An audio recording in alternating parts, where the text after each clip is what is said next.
Ayan po at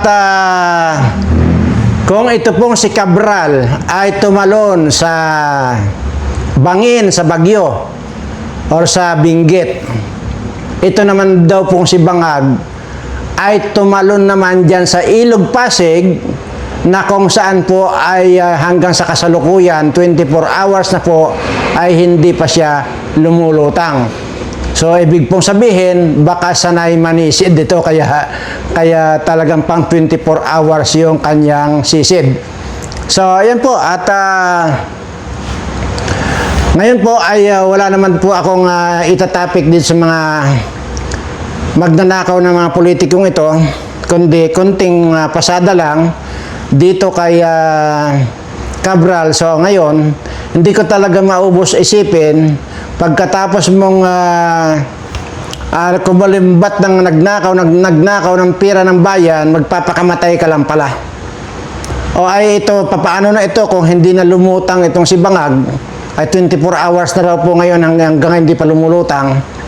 Ay paano kaya yung bilyon-bilyon na ninakaw din ito? Taon-taon nagsisingit po ng 100 billion. Anyway, ilalive ko na lang po bukas siguro.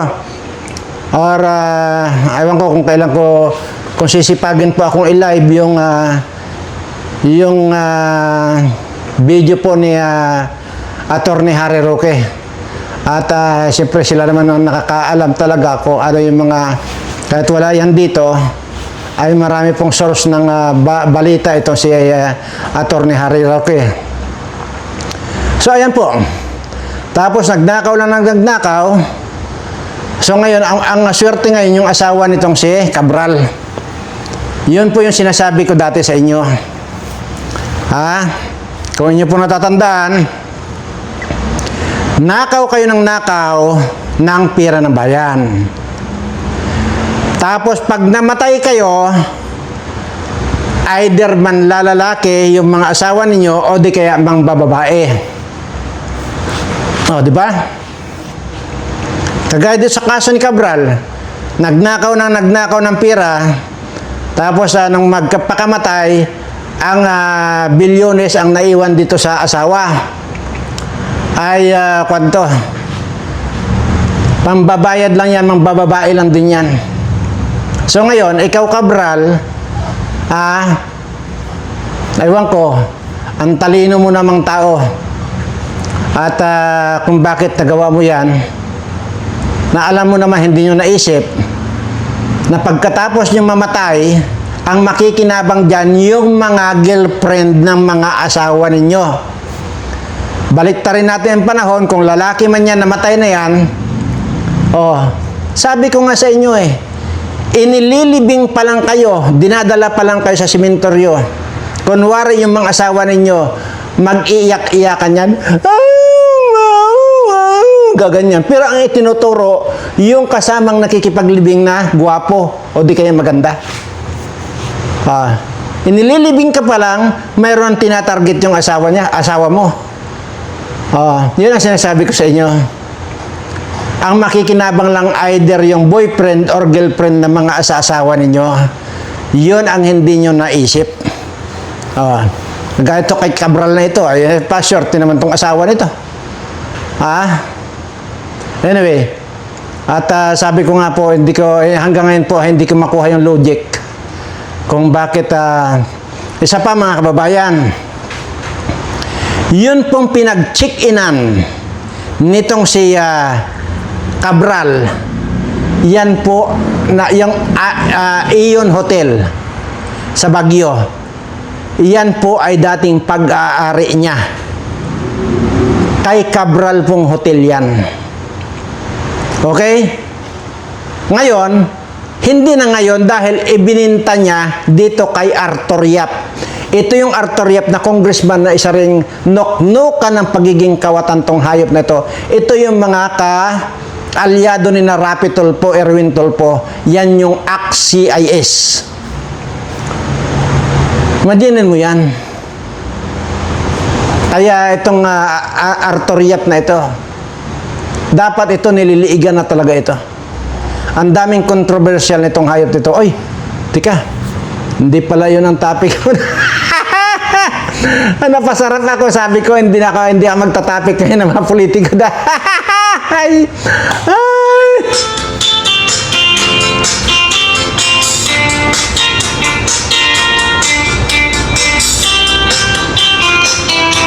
Sorry po kasi linggo pa lang ngayon, nakalimutan ko na ayoko mag-topic ng mga politiko. Pero, yun nga, hindi ko napigil at nakalimutan ko nga. Pasensya na po. Siguro ang itatopic natin ngayon ay sino ba yung gustong matuto kung papaanong mangkulam at mangbarang. Ayan, siguro ang pag-uusapan natin. Para kung sa ganoon ay katulong nyo na ako sa pangbabarang at pangkukulam dito sa mga animal na ito. Kasi sa totoo lang po, hindi po pwedeng mapanay-panay ko yung pagtutusok. Kasi marami pong proseso ito, hindi lang basta tutusokin mo yan sa bududal. May proseso po yan. At lima po ang matinding pagdadaanan yan bago maging epektibo. Hindi lang po yung basta tutusokin natin, hindi po, mayroon pa pong proseso yan. So ngayon, ito naman pong kulam at saka itong barang, ito po yung ginagamit noong panahon ng Kastila or maging nung panahon ng Amerikano. Ginagamit po talaga yan, lalo na ng panahon ng Kastila kasi marami pong gumagante na mga Pilipino at hindi lamang po Pilipino. At alam nyo ba ang mahusay sa pangbabarang? India at saka itong Britanya. Yan po yung mga mahuhusay mga barang. Ganon din po at medyo nakuhan lang po tayo. Nabigyan lang po tayo ng pagkakataon na natuto ng mga ganyan.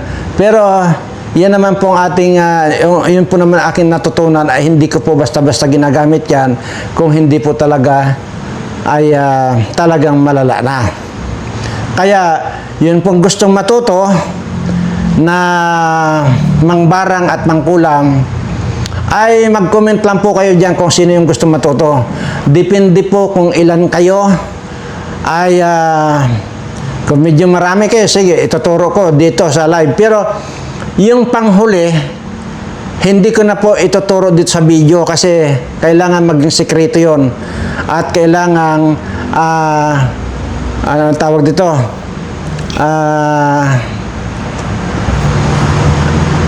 mismong kayo ang tuturuan ko rito na hindi naka-public. Pero yung initial na dapat yung gawin, pwede kong ituro sa inyo dito sa video. Tapos pagkatapos niyan, magkakaroon tayo ng isang lugar na magkikita-kita tayo at doon ko ituturo yung pinali or final na gagawin ninyo para ganap na maging epektibo yung natutunan nyo sa akin. Ganun naman po yan. Kaya, pero ngayon pa lang, pinagpapaunahan ko na kayo na hindi po ginagamit basta-basta ito. Hindi lang kayo pinautang ng kapitbahay ninyo. Hindi lang kayo pinautang ng kumpare o kumare ninyo. Abay, barangin nyo na. Hindi naman po pwede yung ganun. Hindi po tatalab. At isisit ko yung kailangan magkaroon tayo ng parameter at hindi yung basta nagalit lang kayo barangin nyo na yung isang tao. Hindi po ganon. So yun, at yun pong willing na matuto kung paano mangkulam at magbarang, mag-comment lang po kayo sa video ito at sabi ko nga po na titingnan natin, ibabalansin natin kung ilan ba yung gustong matuto. Kasi kung po ito, siguro kaya initial na ituturo ko sa inyo. Tapos mayroon po tayong yung panghuli, sabi ko nga po kanina, hindi po basta yon. At yun po ay kailangan natin na 2 gabi po tayo na nasa bundok. Kasama po kayo para maituro ko po sa inyo kung ano-ano yung mga gamit ninyo. Ayan. 2 gabi po tayo sa bundok. Doon po tayo doon na natin ipipinali. Kumbaga, yon. So, doon nyo makita yung mga hindi nyo pa nakikitang mga hayop. Halimbawa na lang natin, doon nyo makikita yung puting ipis, puting butiki, puting langaw, or kahit na or either golden ang kulay. May mga kanya-kanya po yan na assignment kung sakasakali. So, at nandoon din po yung giant na makikita nyo na daga. Daga na kasing laki ng balde. Ayan. So, yun po ay may kulay na kalahati golden, kalahati ay puti. Yun po. So, ngayon pa lang pinagpapaunahan kayo kung yung pong desididong matutong na mangkulam at mangbarang ay mag-comment lang po kayo dyan at titingnan natin kung gaano kayo karami. Kaya ngayon pa lang ay pinagpapaunahan ko na kayo na gano'n ang mangyari. Baka kalagitnaan pa lang tayo doon sa tuktok ng bundok ay baka mangiripas na kayo ng takbo, baka hindi nyo kayanin yung mga makikita ninyo. Ay gano'n talaga kung gusto niyo matuto. Yan po. At simple lang naman po kung tutuusin. At kung ako nga noon, hindi po ako believe sa mga ganyan At hindi rin po ako interesado sa mga ganyan. Pero, aywan ko ba kung bakit natutunan ko lang. At yun nga, nung natutunan ko, actually, yun doon lang sa matitindi na ako na ang ginagamitan ko niyan. Yun doon pa rin sa kwan yung mga hindi nakakapag-asawa. Mapababae kayo o mapalalaki. Mag-comment din po kayo dyan kung anong gusto nyo. Kung gusto nyo makapangasawa o gusto nyo manligaw o ligawan kayo. Bibigyan ko po kayo tuturuan ko rin po kayo kung paano nyo ma-attract yung gustong manligaw sa inyo or gusto ninyong ligawan. Ituturo ko po sa inyo at meron po tayong gagawin na sabi ko nga na para ma-attract sa iyo yung personada mo, yung target mo. Ganun naman po kasimple. At mag-comment na rin po kayo yan. Kagaya ko, hindi ko naman po ginagamit na. Wala na po akong ginagamit ngayon na kung ano pa dyan. Tingnan nyo. Dahil nga hinayaan ko lang sila yan, nakapila dito yung mga manliligaw ko. Kaya nga sabi ko, iniisip ko na po Iniisip ko na po kung ididimanda ko na po itong mga manliligaw ko Dahil matindi na po yung aking pakiusap sa kanila. Sabi ko nga sa kanila, tigilan niya na muna ninyo. Dahil unang-una wala na sa isip ko yung magpaligaw pa. Kaya tigil na kayo. At kung hindi niyo ako titigilan, ay wala akong choice kundi ididimanda ko kayo. Sabi kong ganyan. Ay sabi naman nila, kahit pa raw tawagin ko raw si Tore at ipahuli ko raw sila kay Tore para pa ipadala sila sa dahig, okay lang daw. Basta hindi raw nila titigilan hanggat hindi ko raw sinasagot isa sa kanila. Sabi ko, di pa paano yan? Sa dami ninyo, di magtatampuhan naman kayo. Ano kaya kako kung lahat na lang kayo sagutin ko? At anong mangyayari? Yan ang hindi ko alam. So, ngayon, yun ang sabi ko sa kanila. Ayaw talagang, tatawagan ko talaga si Tore. Pagka hinuli kayo ni Tore, lagot kayo. Ipapadala kayo sa dahig, sa ICC. Speaking of Tore, ito yung taong na walang kaprinsipyo sa buhay. Itong si Tore na mukhang unggoy. Imaginin mo, tinanggap niya yung offer sa kanya na magiging MMDA manager. Wow, tore. Hindi ko alam kung sa bagay, nakuha mo lang naman yung pagiging chief PNP mo doon sa pagsunod dito kay Bangag. Ngayon, nung tinanggal ka ngayon, para lang maibigay yung 4-star general kay Nartates, ay inupiran ka ng position dyan sa MMDA. Imaginin mo, magmula sa chief PNP. Ngayon, pupunta ka ngayon doon sa tagawalis ng kalsada. Di wow. Yan yung mga walang prinsip. Kahit pa ba manager ka ang MMDA, tagawalis ng kalsada. Anyway, sige, kanyan. Trip mo yan na tumanggap ng ganung posisyon. So, wala na kami magagawa. Pero sige, ibalik natin yung usapan natin. So, since linggo ngayon, sabi ko, wala akong itatopic din sa mga politikong ito dahil baka mag-init lang ang ulo ko. Makapagmura na naman ako sa mga animal na mga magnanakaw ng politing ito. Ngayon, pag natuto kayo, tulungan nyo na akong ibarangin natin lahat itong mga congressman na magnanakaw at itong mga senador na magnanakaw. Actually, may mga na po yan, may mga sakit na po lahat yan. Sa totoo lang po, mayroon na pong sakit lahat yan. So, parang sundutin nyo na lang. Ang matindi kasi ngayon, yung bagong natuto, naku, kukanyan. Porsigido yan, yung ibig sabihin, mainit yan. Kasi parang walang pagkakaiba yun doon sa bagong natuto ka magbisiklita. Abay, kahit na maghapon ka nagbibisiklita, walang kapagod-pagod kasi nga excited ka. Ganon din po pag marunong ka namang kulam at saka mang barang, ay wala ka nang tigil sa kakukulam at pangbabarang. Pero gamitin nyo na po yan sa mga politiko. Lahat yan. Yan mga malalaman, matututunan nyo sa akin. So, sabi ko nga po ay may mga sakit na po yan. May nakatanim na pong mga sakit yan. Mag-aantay na lang po tayo na magkamatay-matay ito mga ito.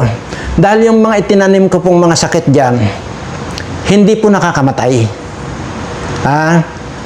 Hanggang sa sakit lang po yan.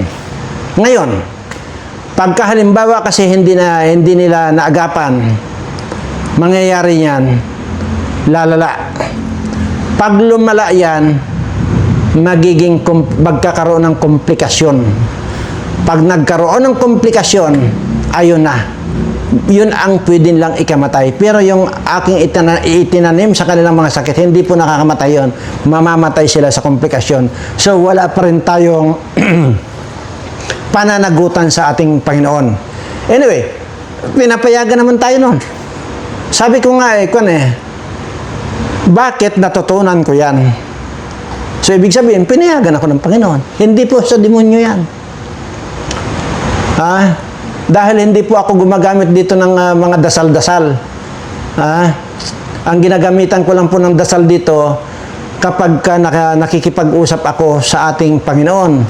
At saka yung mayroon lang po akong iilang dasal na alam ko. Yung kagaya halimbawa nung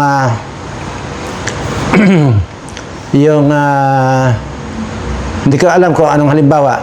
Pero doon sa yung doon sa gustong ligawan kayo, kung kayo ay babae at kung kayo naman ay lalaki na walang mga asawa, yung walang mga asawa ito, na hindi nakakapag-asawa. Ituturo ko sa inyo kung gusto niyo pang mag-asawa. Hindi po pwedeng hindi sila lalapit. Ang tingin sa inyo para kayong mga pulot.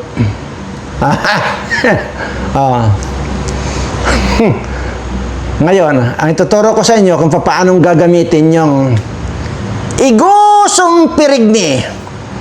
May...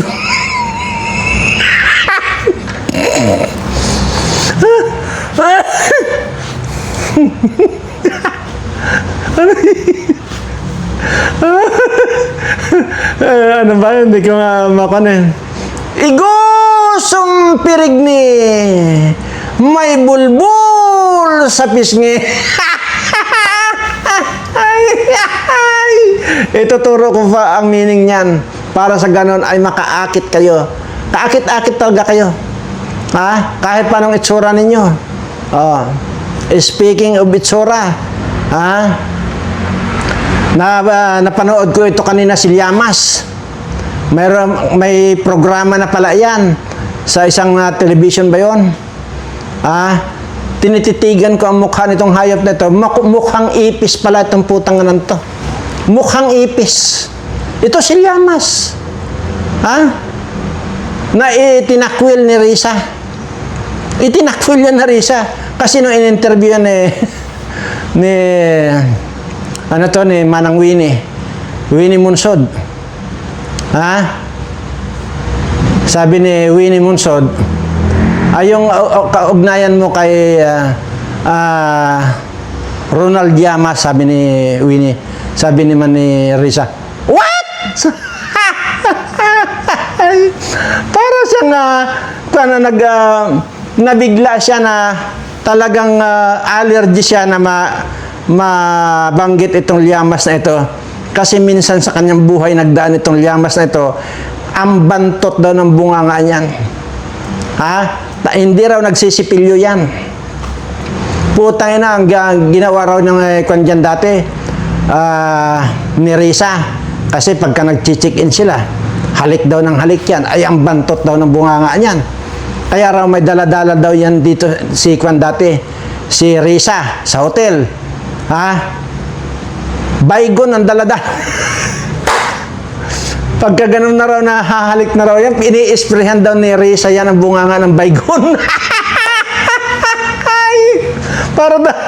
para daw malason yung sobrang bantot ng bunganga ng Llamas na yan. Titigan ninyo. Nakakapangilabot to. Sa totoo lang nangingilabot ako. Hindi po biro, nangingilabot ako. Yan o. Kasi, pag tinatawagan yan or either i-interviewin, ang bisita po natin ngayon ay walang iba po kundi ang expert ng political analyst. Political analyst, expert. Yun ang title niya, eksperto daw sa pagiging political analyst. Pero, ang itsura niya, tingnan mo.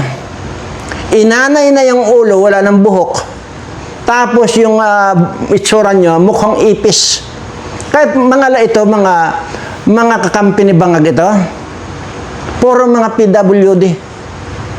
O, siga doon, tingnan mo, PWD. Pagkalaki-laki ng ilong, nakala mo, mas malaki pa sa poste ng Meralco. Ito si Abe.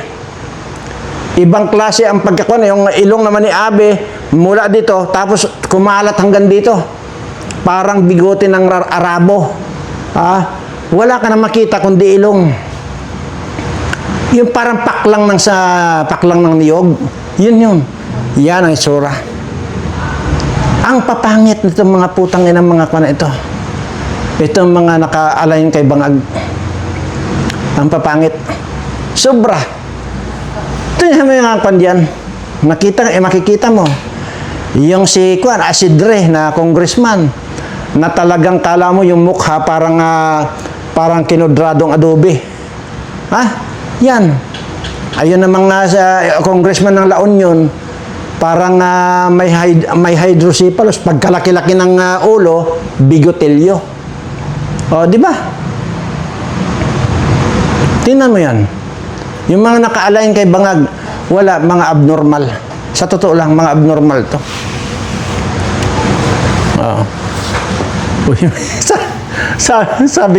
Sabi ko na hindi ko ba itatapik itong mga sorry at hindi ko lang po maiwasan na hindi maisingit itong mga kawatang ito. At nakakakuan lang kasi dahil ang sinasabi ni Llamas na pagka raw si Sara pa naging presidente, wala na raw pag-asa ang mga kababayan natin mga Pilipino. Ay, Diyos mio. okay lang sana kung magsasalita ka, Llamas. Sabi ko, itong mukhang ipis na Llamas na ito, pagka ito ay nakita ko pa at nilamas ko pa ang mukha niyan, para nang nilupak yan. Parang ipis na nilupak yan pagka nilamas ko ang mukha mo. Maniwala ka sa akin, Llamas. Lalamasin kita. Pagkapangit-pangit. Tapos, political expert, political analyst expert ang pakilala ng mga buwaka ng inang mga angkor ng mga kung ano-ano mga kanyan media. Hindi na kayo nahiya dyan na political analyst na hindi nagsisipilyo.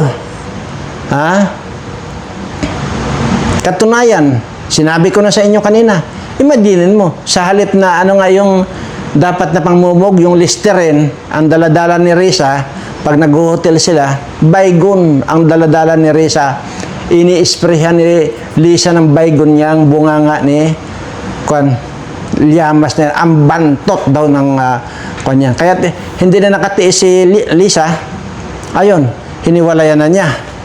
At wala na din na niya kaya. Ang pinagtsatsagaan ngayon ni Lisa, si may kaltog ang ulo na treliling.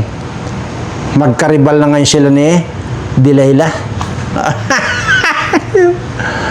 Tanda ng mga immoral na ito. Ayan, paalala ko lang ha sa mga politiko. Nakikita nyo na. Yung sinasabi ko sa inyo, nakaw kayo ng nakaw, tapos mamamatay kayo. Ang makikinabang ng mga ninakaw ninyo, yung mga girlfriend at mga boyfriend ng mga asawa ninyo. Kagaya itong kay Cabral, maliwanag na yan. Ay mukhang babaero din yung asawa. Ay di bilyones. Pero sa totoo lang, seryoso tayo mga kaibigan. Hindi po sapat eh. Kahit pa 1,000 Cabral ang magpatihulog dyan sa bangin ng Benguet, hindi pa rin po sapat na kabayaran nung bilyon-bilyon na ninakaw nito. Yan po ang tandaan ninyo. Pero umaasa lang tayo doon sa sinasabi ni Remulla, na John Vic Remulla, na babawiin lahat. Hindi dahil sa namatay na siya, wala na tayong gagawin. At babawiin lahat kung ano yung ninakaw ni Cabral. So, yan po eh. Tingnan mo. Patay ka na. Nilalait ka pa, pinagtatawanan ka pa. Yun ba ang gusto ninyong mangyari sa buhay ninyo? Kahit ilang libong taon ang lumipas, mananatili na nasa kasaysayan na ikaw, Cabral, kahit patay ka na, isa kang magnanakaw. Yan ba ang gusto ninyong itanim sa mga pangalan ninyo, sa mga sarili ninyo? Pagkatapos mo magnakaw, ang makikinabang asawa mo, tapos mangbababae, mag-aasawa, mag-girlfriend ulit yang asawa mo. Wow! Cabral, hindi mo inisip yan. Kagaya nitong si Juan, si Villanueva, ngayon pa lang, hindi pa nga patay yung hindi pa nga namamatay si Juan. Yung asawa nito ng babae na. Tingnan mo. Kasi maraming pira. Akala mo naman siguro, Villanueva, kapag ka namatay ka, yung maiiwan mo dyan sa asawa at kabit mo na yan, manlalalaki din yung mga yan. Tapos mananatili pa sa kasaysayan na ikaw ay isang kawatan. Ginagamit mo ang Jesus is Lord. Putang ina ka. Hayop ka. Lahat kayo mga politiko, mga buwak ka ng ina ninyo. O yan. Ano pa ba? Ang pwede nating dito ngayon, abangan nyo po. Yung kasi 24 hours na raw po ngayon, hindi pa lumulutang at hindi pa raw nila re-recover. Itong si Bangag dahil tumalon nga daw dyan sa Ilog Pasig. So, sana ay wala namang masamang nangyari.